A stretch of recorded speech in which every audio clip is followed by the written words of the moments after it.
Welcome to the Parks and Cons Con Talk, where we bring you news from the best pop culture and comic book conventions around, and then take you to the floors of some of our favorite shows. I'm Carmel, and this is my co-host Sean. And it is very good to be here. This is obviously something new for us. If you followed along with us in the past, you're used to what we do with conventions is really take you to the heart of the floor, do a big overview video, also do a bunch of panel breakdown, or I shouldn't say breakdown, but really just panel specific videos as well, snippets, cosplay, all that. We're still doing a lot of that, but we are changing our overview video. We're going to be fitting it into a show like this. We found a lot of people want a little bit more of the convention talk aspect of it, and so we're changing the format a little bit. It should be fun. This is our first time we're recording at the Long Beach, the Hyatt? Hyatt Regency. Hyatt Regency. So we're staying out here. The show often will probably be coming from our Parks and Cons headquarters, our house there. So we'll see as the weeks progress, but we wanted to give kind of a convention-specific show, and so it's really good to be here. So we have a few different segments we'll bring you to, as each episode. And first off, we're going to start out with something we call Coming to a Con Near You. And this is where we're going to talk a little bit larger than we normally do about conventions. We usually focus just specifically on the shows that we are at. So this is a little bit broader. So what we do is pick 3 or 4 pieces of convention news since the last episode, obviously this being the first one. So we're looking at the last week. And that way we can kind of talk about it a little bit. Obviously there's going to be a little bit of a West Coast bias for us because we're really big on covering things that we are able to actually experience. But that being said, there's some big picture topic things that will come up as well. And so we'll kind of run through those 3 or 4. Please know it is not a comprehensive list of all the con news out there. It's just some of the things that kind of caught our attention. Always feel free to jump into the comments section here on our YouTube channel and let us know pieces of news that you think that are important that we're going to miss, because there's no way in this segment we're ever going to hit everything out there. And so let us know what you think is important to you, and hopefully that'll start conversation within the comment thread there on the YouTube channel, so con fans from across the country or the globe can have conversations there too. So what's up first? Let's see. Well, there was a great disturbance in the force as if millions of voices suddenly cried out in terror as the San Diego Comic-Con Open Reg ended and the most popular con in America sold its final tickets for 2016. Did you feel the disturbance? Well, it was weird having open reg during Long Beach Comic Con, and so it was something in Gallifrey last week. A lot of people were talking about that, and they're going to be coming late to the show or things like that. Obviously, San Diego Comic Con is on everybody's mind in the convention world. Everybody pays attention to it, whether they are con goers or not, and so it's always a big deal when you have the last tickets go. And so, yeah, it's kind of a exciting day and yet a sad day, because there's going to be 100 and some thousand people that are going to attend this amazing, heart-thumping show, and then there's another almost million people that won't be able to go. The SDCC unofficial blog, which we do a lot of work with around Comic-Con and kind of team up with them, they had great coverage of it today that I kind of just followed along with and read their summary article that Carrie Dixon over there, the editor in charge, did, and she breaks down the estimate is that there's about 6% of the people that were trying to get tickets today got in. So you have about 900,000 that didn't get tickets, which is sad and unfortunate. But what I always say about Comic-Con is what makes it so precious is the challenge and the fight and the adrenaline. And it's not the most relaxing con. It's not even close to the most relaxing con. It's probably the most stressful con. But I gotta say, every time we're in the gas lamp, my blood pressure rises a little bit, but in a good way. You get a little bit excited, and it's what makes everything at Comic-Con so sweet, because it's hard to get a room, it's hard to get exclusives, it's hard to get in a panel, and most definitely it's incredibly difficult to get tickets there. And so we're fortunate we cover, we have press badges, and every year, we're working to make sure we validate ourselves and make sure that that's well earned, but it's scary. And we've been in the lottery many times, or we fought for tickets, I should say, many years. Last year was your first year with press? Right. So last year I didn't know I had the press approval until after, I guess it was early reg for people who had been before, and I was able to get tickets, but I think I didn't even get preview night. Right. But then my press approval came through, so that was awesome, and I was able to return the tickets so that someone else could get them. But yeah, tickets are tough, and it really does take a lot of preparation and working in teams. And up until last year, we had a whole network of people and spreadsheets going around of everybody who knew anybody who wanted tickets so that we could all work together to get those tickets. So it's definitely an exciting day for those who got approved and not so much for, or got their tickets, and not so much though for those who didn't. But that being said, if anyone is in the area, and there's so much to do outside of the convention center, and we obviously know, or we know people who prefer to stay outside the convention center and don't even go into the con because there is so much to do out there. So as sad as it is, and if ever we don't have our press approval and we're not able to get our tickets, we'll have a serious conversation about going down there anyways, because there's just a ton of stuff to do. Yeah, and check out our friends at Outside Comic Con, because as you said, there's a ton to do out there. There are well over 100 activities off-site. It's always kind of a double-edged sword with that, because I know some people on social media will jump in when we say things like that, and they say, well, don't urge more people to go down there, because there's already too many people, and it's true. But at the same time, I feel like if, there was a year we didn't have tickets, I'd probably go down at least for a day and do the outside stuff, because there's so much fun stuff there. That said, as it is really a team sport nowadays with Red, so obviously the topic now isn't, trying to get tickets for this year. The good thing is, as Carrie kind of wrapped up their article is, or actually started out their article is, now we all know the answer, are you going to Comic-Con or not? And so that was a question mark. Next up, they're estimating around April 5th will be the hotel sales, which is a whole nother thing. Parking will be something there, which is another big thing to us. So lots more to come from San Diego Comic-Con as we work our way to that. And we'll do a lot with that, with visual guides and things like that too. So much more to come on the channel for that. So what's up next? Oh, and really quick, I don't think WonderCon has sold out yet, so that's another option. It's also run by CCI, and so that is in, what, May? March. March, that's right. So that's in March in LA this year, and so another option. San Diego isn't the only con out there, obviously. Right. Being that the next news topic is Phoenix Comic Con. So Phoenix Comic Con has made some exciting guest announcements this week, and they let us know that Katie Lotz of DC TV and Doctor Who's Billy Piper will be at their con this year. So, excited for these additions?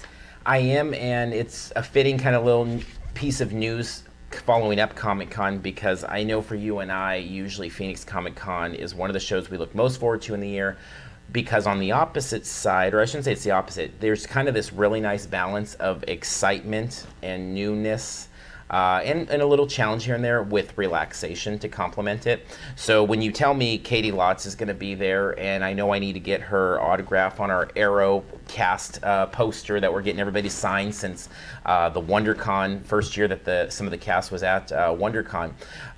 Immediately I'm excited because I feel like it's achievable. Last year we got Jason Momoa to sign an Aquaman poster, and I feel like that was maybe one of the only cons we could get that to happen, because I feel like if it was at San Diego or WonderCon, it would have been a 2 or 3 hour situation and we would have never gotten there.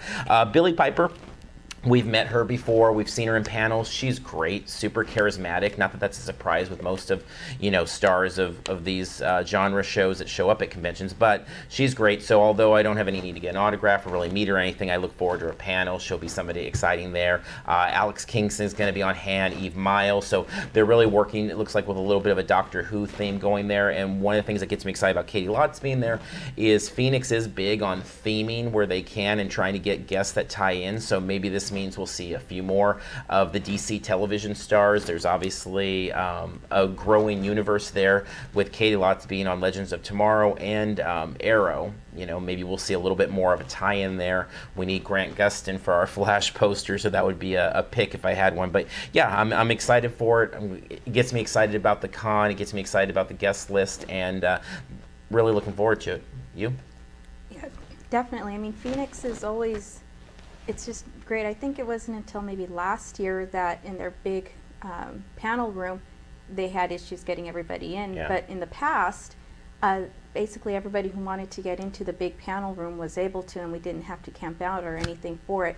Last year was a little different. I don't remember whose panel it was that they had issues fitting everybody in.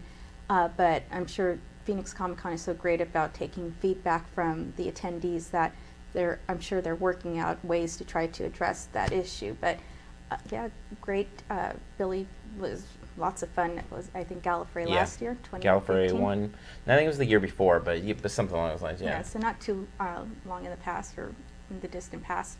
But yeah, great, and I'm sure there's plenty of announcements to come still. So between that and the huge exhibit floor and the multiple buildings they use, and Their great attention to customer service. I'm just excited for that con in general, but every year we're pretty excited for it. So. Yeah, if you're one of our SoCal fans that likes going to cons and you've debated on going out of state to check one out, definitely Phoenix Comic Con is at the very top of the list in terms of it really embraces pop culture in a very broad way.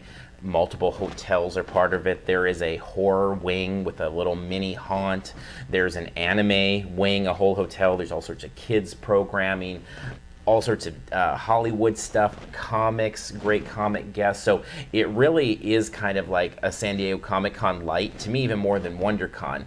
I remember maybe it was last year, the year before, when we looked over the programming, there was something like, I don't know, 300 things on the panel, and somebody had said something on social media about, well, they don't have much programming compared to like a New York Comic-Con, and I actually broke down both the schedules, and actually in that year, Phoenix Comic-Con had more programming than New York. So not to say that it's exact same. I mean, they're not bringing Daredevil, Netflix show, things like that, but they've got some great stuff there and a lot of fun, and super excited about it. So yeah, and as that approaches, we'll have videos Oh, yeah. and stuff to help with that too, if that is something that you're interested. Totally. Or you can pull up our past podcasts or all over the place. We've definitely done our coverage there.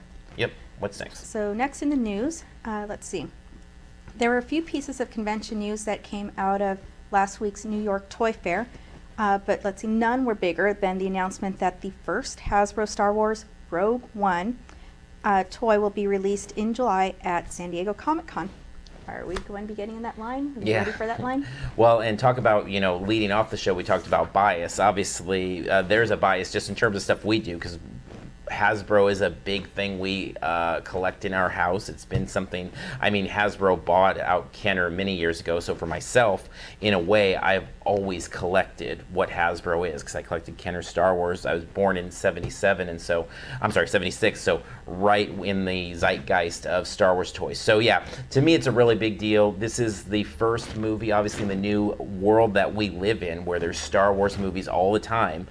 Somebody brought up the other day, this is the first time in history that right this minute we could go out and watch a Star Wars movie. There's another Star Wars movie in post-production, just a few months away, and there's a third Star Wars movie that is filming. And if you take that even further, you've got things like the Han Solo standalone film that are in pre-production. And so we've never had more Star Wars, and so to get this toy at Comic-Con is really special and really cool. Obviously last year, they introduced the Force Awakens Black Series, the first figure there, the Stormtrooper, and it was ugly trying to get a hold of that. It's always ugly at the Hasbro booth. There has been talk in the toy atmosphere about Hasbro and Mattel merging, and I don't think, even if they do, I don't think that's going to change anything at Comic-Con for this year. I wouldn't count on that, but the thing about the Hasbro booth at Comic-Con is it's almost like it can't get any uglier. You already have people literally getting bruised and knocked to the ground, and last year I guess some people got mugged on preview night. So we'll have a bunch of strategy videos related to exclusives if you are going to San Diego Comic-Con, and we'll talk about that. We also talk about just in general with Comic-Con is more and more you have to consider just the opportunity cost and how much more is something on eBay, So last year I think the figure was like $25 at the booth, and then it was $100 on eBay, and you start to say, well, if that's the only thing I want, maybe that $75 is worth not getting damaged in that booth, or maybe it'll be sitting around, not likely, but on Sunday. But to me, the most exciting part about the news really is just that there's a Rogue One toy coming, and that's been talked about. They've said that Rogue One toys they're going to do a Force Friday. I believe it's September 30th, which is exciting as well. Sure, it won't be as big as Episode 7 for Force Friday, because that was obviously a whole different story there. But that being said, it's exciting because I guess when it was announced that there were going to be these standalone movies, I thought, especially this one, sounds much more adult and mature in theme. They keep talking about it as a war movie. And I didn't necessarily see it getting its own toy lines in that way, but being a collector, I'm excited about it, and we'll see. You'll be one of the ones fighting it out in the line, so what are your thoughts? Well, as far as Rogue One and a toy coming from Rogue One, I'm excited about. Last year when we were at Celebration, we were able to be in the panel where they showed the trailer of Rogue One. And Gareth Edwards was there. It was an amazing panel, and I didn't have much expectation. Obviously, a lot of people didn't, because we were able to just kind of stroll in, Yeah. and it wasn't a full panel by any means. But the trailer was amazing, and Gareth Edwards. Yep. Was so excited about the whole thing that it's one of the top movies I'm looking forward to this year. Deadpool was one of them. Rogue One is another. I'm not sure. I can't remember what order I put them in specifically, but I'm just excited about the movie. The Hasbro line, though, every year it's obviously requires a mindset that I have to just kind of get into when we're fighting that out, and getting up early and getting the tickets on the days after preview night, or do we fight it out at preview night? And every year it's a little different how we manage to get in there, but we've managed to get, for the most part, everything we've wanted over the last several years. Sometimes it's been with the help of friends, and sometimes it's been just really waking up really, really early to get in line. Yeah. So the Hasbro line is, I'm always very happy when we're done with it, because then I can breathe a little bit more and know that we have the toys and stuff that we want. So I have kind of mixed feelings, excited about the toy, but always I have the little anxiety level about that line just in general. It can be kind of scary in there sometimes, so Yeah. we'll see. A few years ago, we helped some exhibitor friends. We have lots of friends that have booths at shows here, Long Beach or San Diego or whatever, and we helped them move in some of their stuff and preview night. And so we got to actually witness. We kind of stood back and watched the Hasbro preview night line, and it was literally capped in seconds, like 5 seconds. Yeah, It was basically the announcement went up, okay, the floor is open, and that line was full, and it was just shoving bodies smashed and against each other. pushing, Yeah. and I really don't know of another situation that in my adult life, or even in my childhood, that I was in that type of situation, and I didn't even try because I was just too much of a mess. But Yeah. we've talked about that also Yeah. on videos and podcasts, and we'll talk about that more as it approaches. But as far as excitement, yay for the toy. A little scary for the line, but Yeah. we'll deal. Well, last year was the first year where I really saw myself maybe not getting Hasbro stuff at the con, and maybe just paying a little more on eBay, or just skipping stuff. There wasn't a ton of things that made me super excited, and so each year I think that's something to be reviewed, and we'll see this year. So watch this space to see more as we get closer. So, and our last news story. Let's see. Last up in the news, a little sad to me, but Stan Lee announced that his final Canadian appearance will be at Toronto's Fan Expo, which will be September 1st through 4th. I'm a little sad. How about you? Are you sad Well, about and that? it's interesting because people that we know that know Stan Lee in a more intimate way have said also that just in general he's cutting way back, and that there's going to be just a lot less U.S. appearances as well. Either way, what we do know is Stan Lee's 93 years old, and it's amazing how many cons he's done if he was 53, let alone 93. So it's not a surprise. We know this day's coming where he's got to slow up.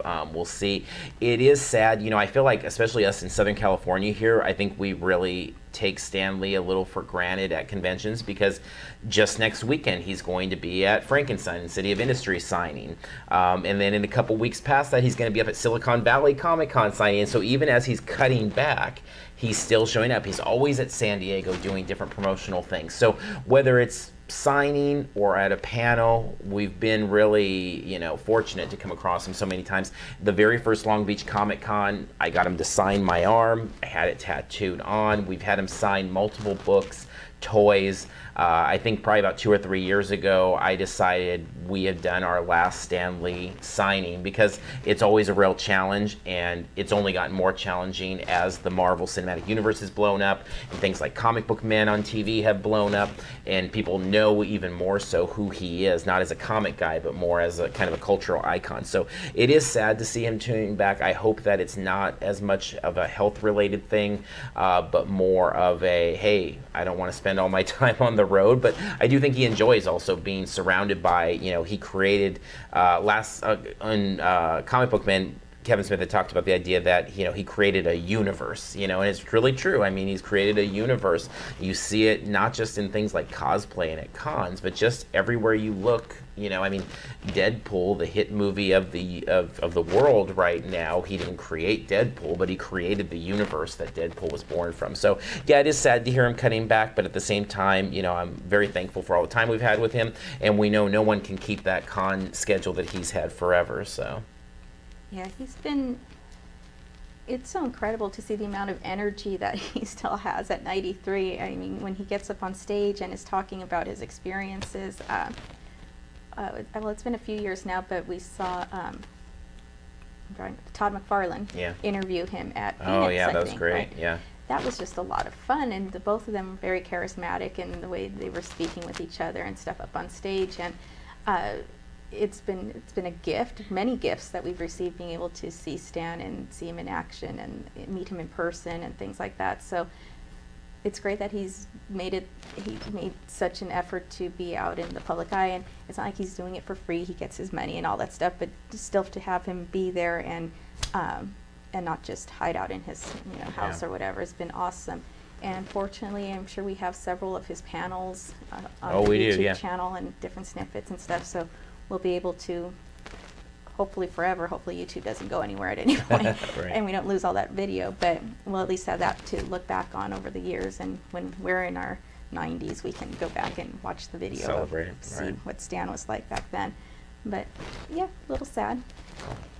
All right, so moving from all that news, let's move over to a segment we call Under the Con. And if you've followed along with us on our convention coverage before, you know Under the Con is really one of the first things when we started a YouTube channel that we focus on is we wrap up our conventions by going under the con, basically under the hood of the convention. And part of why that title was always fitting is obviously that connection to going underneath the hood of a car and kind of seeing how things work, but also often we're literally recording it under the con, meaning in the parking garages below or things like that. And so it's stuck with us, and it's a good way. And so this is going to be a segment where we kind of take you to look more specifically at a convention, or in some cases 2 or 3 maybe even, that we've checked out in the last couple weeks. So being that we are here at Long Beach, we're going to talk Long Beach Comic Con. And so this is going to be Comic Expo, I'm sorry, yes.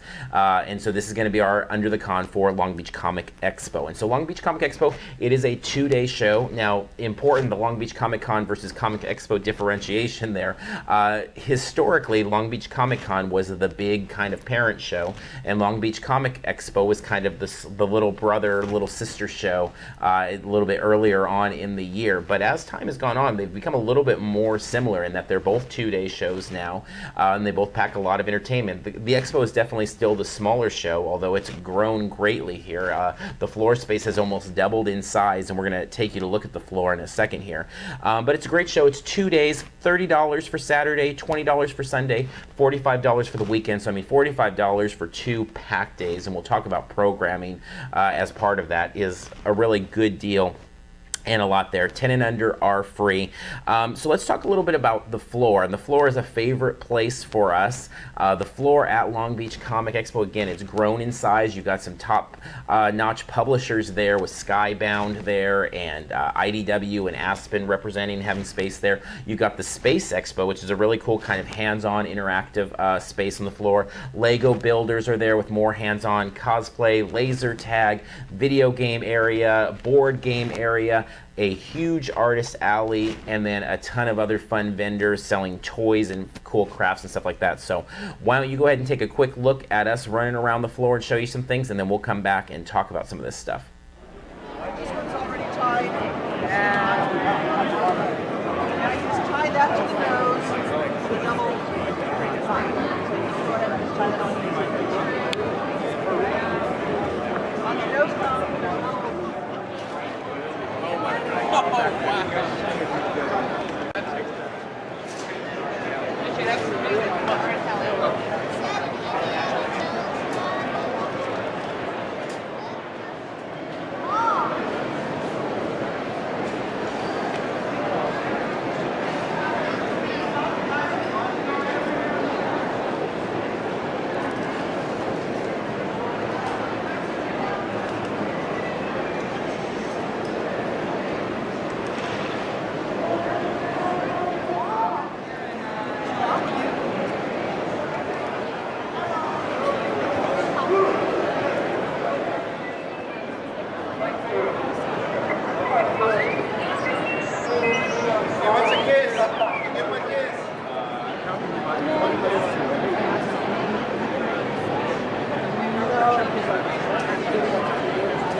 lot of candy. Hey, Superman!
All right, so hopefully you enjoyed that look at things there. I mean, you can't really do justice to a con this size with quick snippets like that, but hopefully you get an idea of it. It really is a fun show, and we're going to kind of look a little bit at some of the things that we found under the con that were fun about the floor. With that being said, you know, we also have on our YouTube channel a ton of snippet videos as we talk about panels later, as well as floor, cosplay, all of that. So check those out, whether it be from this Comic Expo or in the past. You could go over to parksandcons.com and find a whole page there with stuff. So on the floor, though, real quick, talking vintage toys, because that is always an area of great interest to me. So picked up an old Captain Power figure there from the 80s. It was 20 bucks. Not a ton in the way of vintage toys. This is a consistent theme. If you listen to our podcast, if you followed along with us at other cons, vintage toys just really aren't as big. I shouldn't say they're not a big thing. They're very popular in Southern California, but there's such a density of collectors, and people really just have to resort to eBay a lot here. Is really for your best toy collecting experiences at cons. You kind of have to go up north or out of state, Phoenix, things like that. But not a big scene there, but a little bit, and that was something I was happy to see. On the toy front, though, definitely a big scene. I think the most we've seen in terms of new toys at Long Beach Comic Expo. I mean,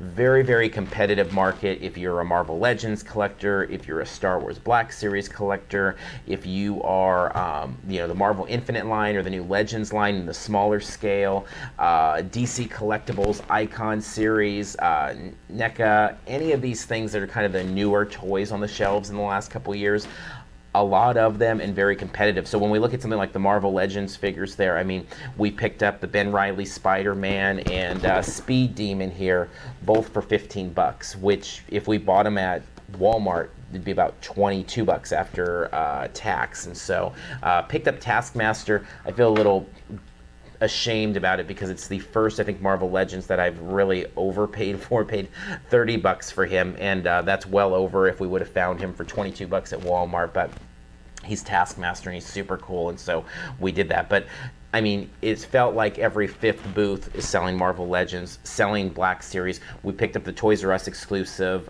here, the Snow Trooper Officer for 25 bucks, which most places on the floor was going for 40 or 50. Most places we've seen it on the secondary market going for 40, 50, 60. So I was happy to find that. But again, it's kind of a nice setup in terms of the newer toys, because it's like, if you don't like the price here, just walk 5 booths down and see what you can find there. You bought a very cool purse there from Geeky Mamas, which is kind of represented. There's just a lot of great fashion, jewelry, just crafty stuff. We're seeing that more and more on the convention circuit, and definitely this weekend's not an exception. Yeah, definitely. And I'm not as much into the toys and even the comic books as much. So I usually am more attracted to the unique, crafty accessories, things that you can wear. The Geeky Mamas, they've been going to cons for several years now. And right. When we first came across them, I don't remember where, at one of the cons, they were like one of the only vendors out there that had items that were specific, well, relatively specific, meant for women, I guess, and more female oriented. And so they were really unique. And now they have more competition out there, but they keep changing their stuff and keep things always changing. And so we were just at their store in Buena Park. Yeah, they have a great store in the Buena Park Mall for those people local to kind of Anaheim. Yeah, and interestingly though about their stores, they don't just have their handmade crafts. They also have a lot of toys, vintage toys and Yeah. stuff. That was a cool experience to go there. But even this style of purse, I didn't see at their store the other day. But because I was looking for something to buy and nothing jumped out at me too much, so I was able to withstand the urge. But then today, they had this style of purse, and not that I don't know, if you're not into purses, you don't care about this, but it's really cool. It has several sections and stuff, but they're always changing their stuff, so I'm always happy when I come across those things. And so far, I think that's the only thing I've really bought at the convention. On your own like that, yeah. Yeah, you know, Yeah. obviously all that stuff, it's kind of ours, but Right. I don't think you'll be using this. No, but lots of great, just jewelry and earrings, and much like comic art. We'll talk about kind of supporting independent comic publishers there and things like that. I think for you as well, just specifically to the jewelry, to even the purses to a certain extent, we've almost reached a little bit of a saturation point with some of these things, because you will see many of these vendors again in a few weeks at WonderCon or Silicon Valley or wherever we're at next. And so a lot of times, again, being in Southern California, we're a little spoiled because we have so much access to that stuff. But definitely Geeky Mamas, not that they have the national exposure or international exposure that something like Her Universe has in terms of kind of shaping the market and really making it friendly for women to find geeky stuff, but they've done a lot in Southern California. I mean, their purses are super unique and awesome, and they really span the gambit from Disney to Harry Potter to Star Wars to Doctor Who. I mean, just a little bit of everything. And so, Video games, TV yeah, stuff. yeah. I mean, And they have a nice spot at Long Beach. They always have a good spot at Long Beach. This year especially, they have a big corner. And just down the corner from them then is our friends over there, George Cordero, running the minifigure guy, as he's going by these days. He also runs the Realm Cast, which is a fun entertainment and con and pop culture news site as well. You can check them out at therealmcast.com. But he's gotten into the business of selling minifigures and some other cool things, hats, lanyards, things like that. But what we've really liked, and he goes by the minifigure guy. You can find him on Instagram at the minifigure guy, or on Twitter, minifigure guy. But he specializes very simply in minifigures, and so these are figures that in most cases, I should say the ones we're most into are the ones that Lego's not selling a lot of times. Like we have an Artemis here from the DC universe. I mean, that's a figure we may never see made by Lego. At the same time, sometimes there's figures like we got a BB-8 or a Force Awakens Han Solo that they just come in sets that are super expensive, and maybe we want to avoid that. So they're 3 for $10, which is awesome. And people are just piling up on these minifigures because although they are not true Lego figures, they look every bit it. And so unless you really have OCD that you need 100% Lego figures, which I totally understand. And obviously, if you're doing something like investing in Lego, then you want true Lego figures. But if you're just saying fun dioramas, fun figures, great stuff. And he's really expanded. Somebody to keep an eye out for. He's gone out to Amazing, Arizona's Comic-Con, Oklahoma, Hawaii. But neat to see him. There's been a few booths at the show that have figures. None of them have as much depth of character and as many figures. And so was excited to pick those up. Also picked up just a couple comics, which now this is a little misleading and ironic. I think it just speaks more to time, because for us going through comic bins, which you enjoy as well, helping me hunt down comics, it's a relaxation thing, it's a fun thing, it's a time-consuming thing. And we just haven't had time. We've just really been on the run. I mean, that's kind of been the nature of the story this year in general, but we've been on the run. So we picked up a couple new comics. What I want to say about comics, though, is just there's a lot of selection here. I mean, there's new comics. There's Bronze Age, Silver Age. I wouldn't say so much Golden Age, but a lot of great Bronze Age, Silver Age stuff. Lots of 50-cent bins. I don't think I saw anything cheaper than that, but lots of 50-cent bins, lots of dollar bins. I saw 3 for $1. Did you? Okay. So, just a ton of comics. I think this is their biggest show in terms of just comic bins and wall books. But at the same time, huge artist alley, and that's something that really Long Beach, since day one, Long Beach Comic Con, they've been about having a big artist alley. They have a huge one, and I thought this was kind of a neat, interesting book that we picked up as kind of representative. This is the comic book story of beer, and it's the world's favorite beverage from 7,000 BC to today's craft brewing revolution, and it is truly a comic book, fully illustrated, fully telling the story of where beer has gone throughout history. And it was just neat to meet the creator with this very unique brand. I mean, it's a beautiful book. It looks every bit like something you'd buy from IDW or, you know, whatever, DC, Marvel. I mean, it's a great, great book. And there's dealers, or I should call them more artists, creators, even better yet, just all over the floor. I mean, you've got Chris Claremont, you've got Amanda Connor, you've got Jimmy Palmiotti, Todd Knock. I mean, you've got all these big name creators here, but at the same time, you've got these upstart guys, girls that are putting together great stuff. So you've got lots of great prints, artwork, books, fun stuff all over the floor there, and really for whatever you're looking for. Yeah, that's been one of the strengths of Long Beach Expo and Con. They really have always had a pretty expansive artist alley where Yeah. it's a lot of prints, but also a lot of creative stuff, and it's very, I guess, welcoming environment for those groups. Those areas have always just been really big and stuff, and it's always great to walk through those. Unfortunately, because of a lack of wall space that we now have, we don't buy nearly as many prints and things as we used to, and stuff. But you know, lots of fun, and the floor, going through the floor is always, for the most part, that I can think of, really a lot of great energy on the floor, and Yeah. lots of people and families and cosplay and everything else. So. Yeah, a ton of cosplay, and great cosplay at that. And it really has a good energy throughout the floor. And as you said, it's really family friendly. So with that, let's turn over and talk a little bit about the panels, because one of the things Long Beach Comic Expo from the very beginning has had as a strength is their panels. And most importantly, when they very first began, they were a one-day tiny show at the Long Beach Convention Center. They used up a very small footprint, but right out the gate, as a one-day show, they had a full day of programming, and that always blew me away, because as we were starting out covering cons around the same time, 5, 6, whatever years ago was, you know, we do a lot of one-day shows, and it's very rare to find one-day shows that put time into programming. I mean, it's usually here's a dealer room, maybe a couple signings, go.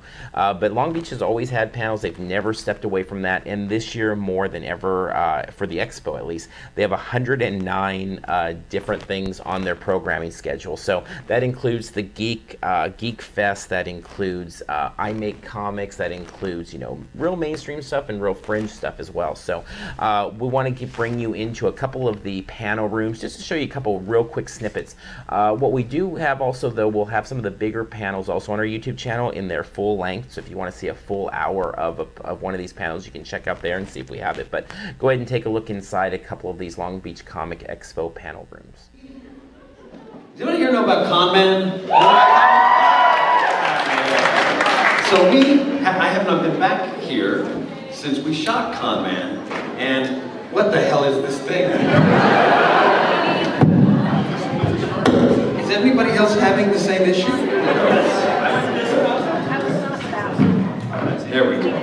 So we shot Con Man here, and in this space right here, the last time I was here, there was an episode with Tricia Helfer, and it was with Leslie Jordan, and the scene was with Dilip Rao, who was, he's a good friend of mine, but he was in Avatar. He was one of the doctors in Avatar, and he was the guy who gave Ray Nearly, the character that I play, a action figure, and he had an action arm.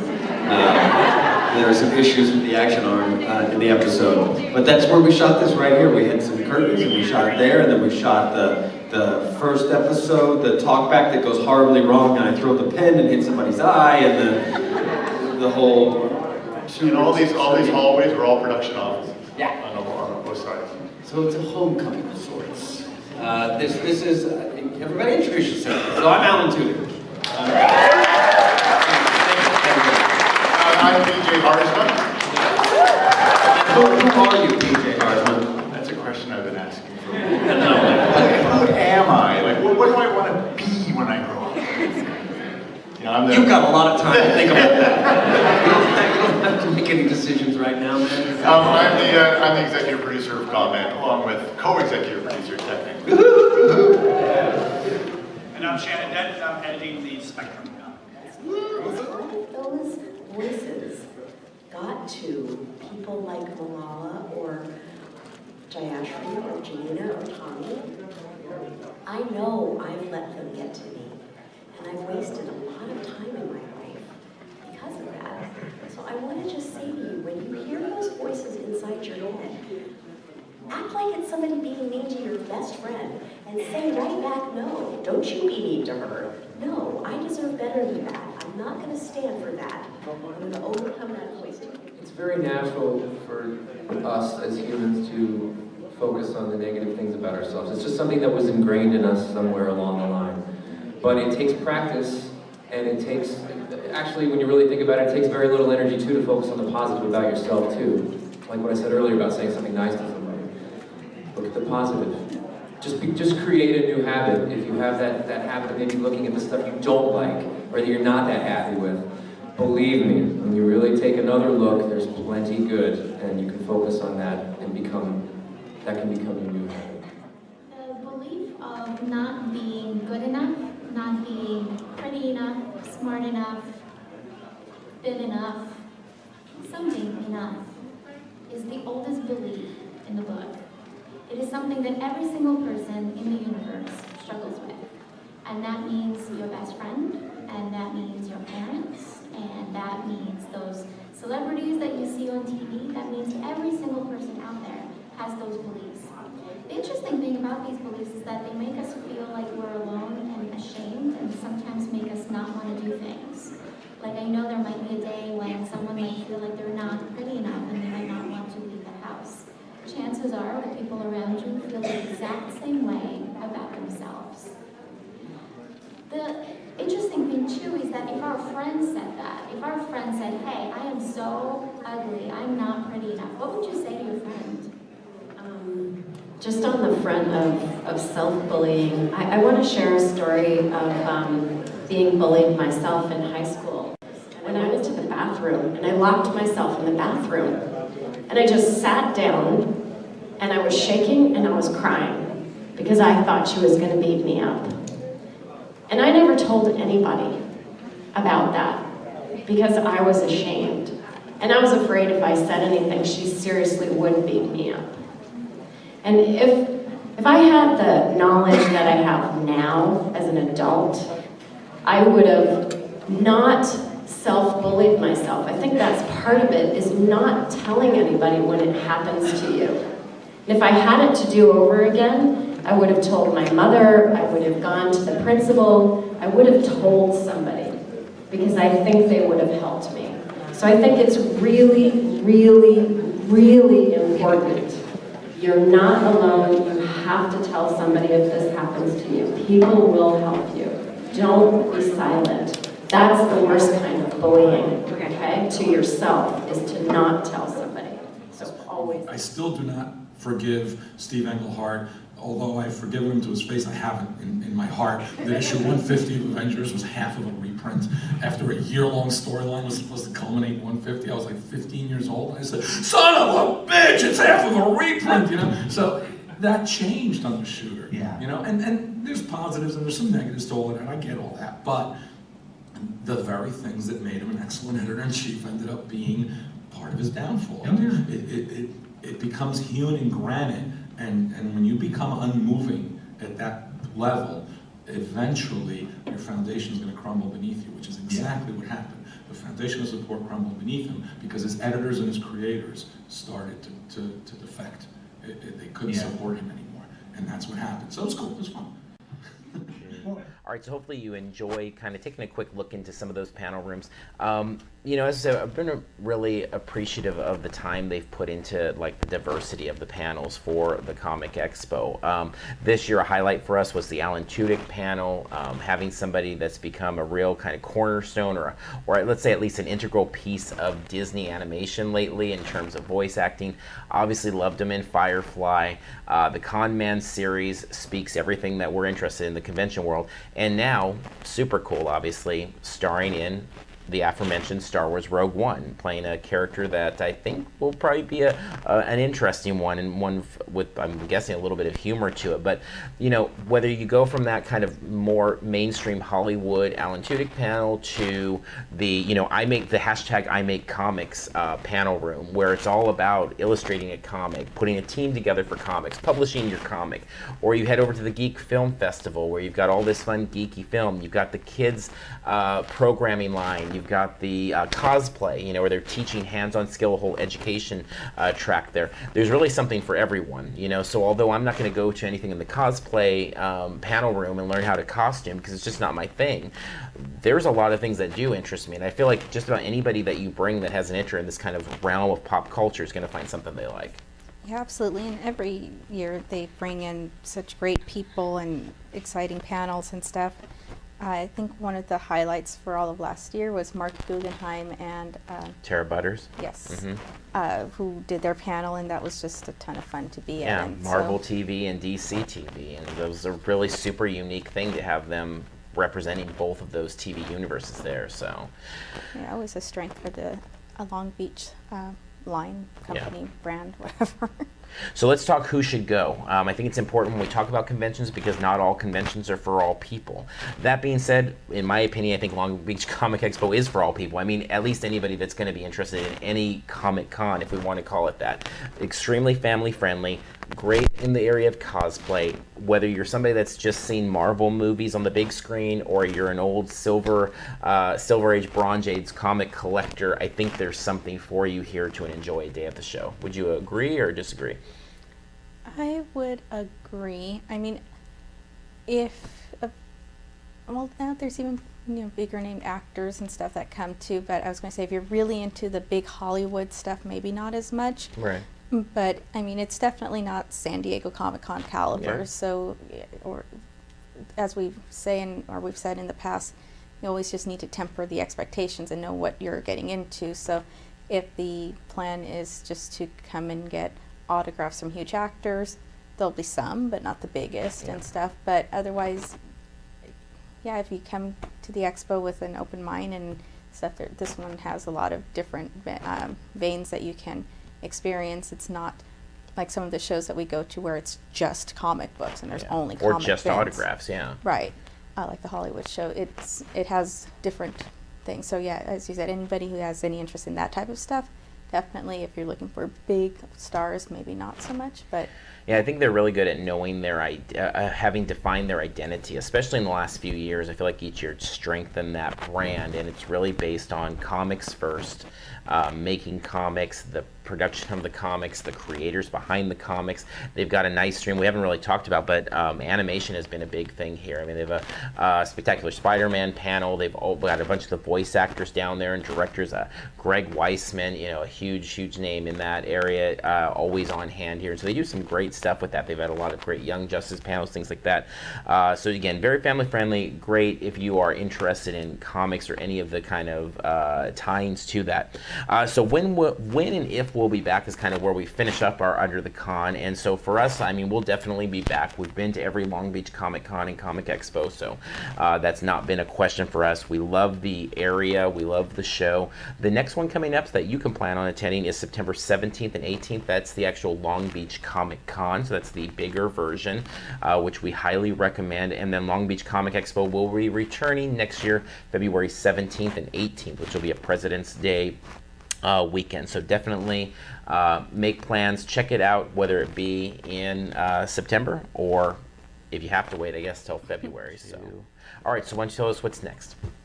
So next up, we have a segment called Con Tips. This is where we bring you tips to improve your con experiences. Sometimes they'll be kind of general, and sometimes they're going to be specific visual guides to specific cons. Let's see, today we'll talk budgets.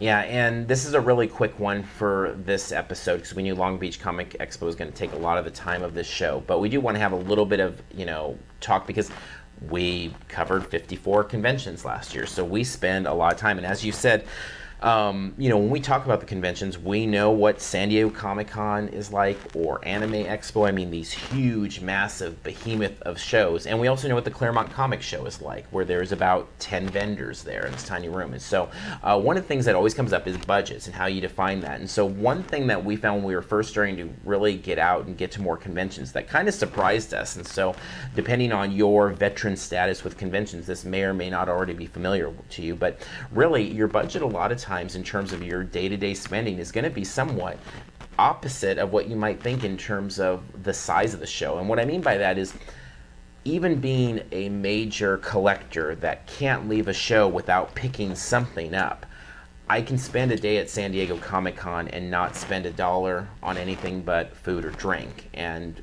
obviously food and drink is a little bit priced up, and there's a way to avoid that in terms of what you pack, and we'll talk more about that in future episodes of this show. But you can spend a day at Comic-Con on the floor running all over because there's so much swag, there's so many freebies, there's so much to see. I can't do that at the Claremont Comic Show where there's only 10 booths. There's no freebies. Everything's based on purchasing, the entire entertainment value. That show doesn't have any panels, and so if I want to have a good time, I'm gonna pick up something, and it's a shopping show. Same thing with something like the LA Sci-Fi Show, the Pasadena Comic-Con.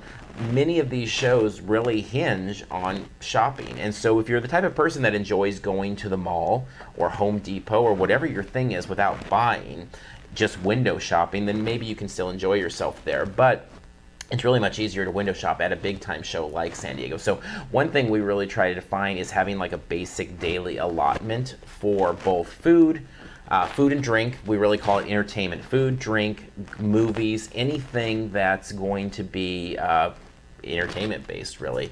And then we keep a separate portion of the budget that's spending money, and that's whether it's the purse or comics or toys or whatever. You want to have something that you can define in that way, and then obviously it's a question of what shows, how much do you have to juice that up or juice it down. Obviously, covering as many shows as we cover, we will go to Claremont Comic Show many times and not spend a penny, even though, as I just said, it's a shopping show. We go there to cover it, and that becomes our entertainment. But for you, if you're heading to a show like that, you probably want to plan on spending $30-40 there if you're going to have fun going through the bins. The big thing is I think you just want to have a budget set somewhere that can be consistent, that you can save towards, that you look at your convention calendar. I mean, you can always head over to our homepage where we have a whole list of conventions coming up in the local area at least, and you can kind of define things, because maybe, we've talked about this ourselves, is maybe we want to drop a couple of the smaller shows to save up a little bit more money to do a travel show, or where does that fit in? Or are we willing to travel to, let's say, a Silicon Valley Comic-Con and cut out of our budget some of that spending money? It really becomes what you want the show to be. Now, you and I are very comfortable, not that it's our preference, but we'll stay in dingy, cheap motels, and we'll eat Jack in the Box, Taco Bell, or whatever, and we won't go to restaurants. I mean, it depends on the show, but I think when it comes to food and room at a show like San Diego Comic-Con, we spend far less than almost anyone we know that goes to that show. But we also spend 8 days there, and we really spread it out. But we stay further out, we drive in, and we make compromises there. I think the main thing is you want to have that plan, but you do want to understand that there's a correlation there, and it's, I think, sometimes opposite, because I think a lot of times people think, well, I need more money to shop if I'm at San Diego Comic-Con, and that could be the case. I mean, maybe you have to have those biggest exclusives, or those IDW artist editions, or whatever they might be, but that's not always the case for everyone. Yeah, I think just in general, looking at the con ahead of time and getting an idea for what that con offers is going to help establish the budget that you need. And obviously we're all at different financial levels and all have different availability of cash and things, so everyone's going to be different with that. But looking at checking a convention and seeing if they have panels where you can spend part of your day in there and you don't have to spend money on the floor the whole time, or if they're exclusively an exhibit floor and exclusively vendors, just having an idea, and again, tempering expectations and having an idea as to what to expect is going to help determine what that budget is. And the more times you go to a convention, or the more conventions you go to, you get a better feel for what you feel is most important for spending and stuff. And with us going to so many conventions, we really do need to budget out and plan because unfortunately we're not wealthy people. Right. So money is a something that we need to consider, and so having an idea of what your schedule is, both in cons and just in general, it's going to be beneficial to know ahead of time, and then you know what you have and what you can comfortably spend, and you're not going to hopefully be running to the ATM in the middle of a convention, which we've done before too, but Right. but we've done that a lot less as Oh, we've yeah. gone to more conventions, and so we've gotten better at establishing our budgets and sticking to it. So Yeah, and it's a good point of, as you return to shows, you keep note, and we'll talk more about convention notes because we're really big on taking time at a convention to make notes and update them, and a budget's the biggest part of that. Is what did we spend last year at this show, and did we feel that was enjoyable? Was it too tight? What did it make us nervous and not be able to enjoy things? That becomes a big part of the budget too, is as you come back a second, a third. I mean, at this point for Comic-Con, we know exactly what we need to do and what we want to do to be able to eat at this way or stay at this place or whatever. So, all right, so I think this is a good place to wrap up. We thank you guys very much for joining us here on our very first show in this format. Hopefully you like it. We're going to see, we found really the feedback we've gotten is people want more of kind of a talk show element just in general on YouTube, and so we hope this is a show that will kind of be a fun way to kind of get a different side of the convention universe and sharing some of the experiences as we cover maybe another 54 shows this year. We'll see. So we'll be bringing you this show a couple times a month is the goal. We'll see how things progress. Obviously, we've got a kind of work-life balance as well, so we'll see how this all fits, and we're trying to find the ways to be most efficient as possible in getting you a good product. So as we wrap up here, though, why don't we give you some contact info? Why don't you tell people where they can find you on social media? let's see. On Twitter, I'm at Connoisseur, and that's CON_NOISSEUR. And then I monitor the Parks and Cons Facebook and Instagram and Periscope and all those things with Sean. But to email me directly, I'm at carmel@parksandcons.com. And you can always find me at Twitter at _con_fluence. And I man our Parks and Cons accounts as well, so you can always find me across our social media platforms.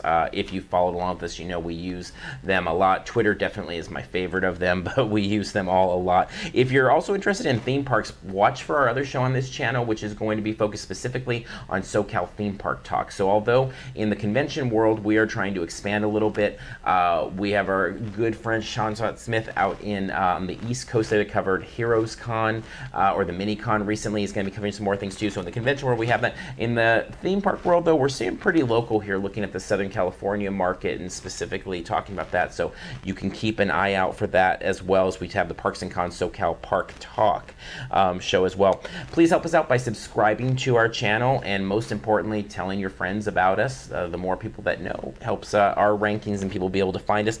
If you want more Parks and Cons talk, more in depth on Long Beach Comic Expo, conventions of any nature, and definitely theme parks, head over to iTunes or Stitcher, whatever your preferred mode of getting podcast is, and find our podcast and subscribe there. We put out 1 or 2 episodes a week with all sorts of talk there. Again, you can find us Twitter, Facebook, Instagram, Periscope, all of them at Parks and Cons. And so we're going to wrap up here for this first episode. Thank you for joining us, and until next time, we'll see you in line somewhere.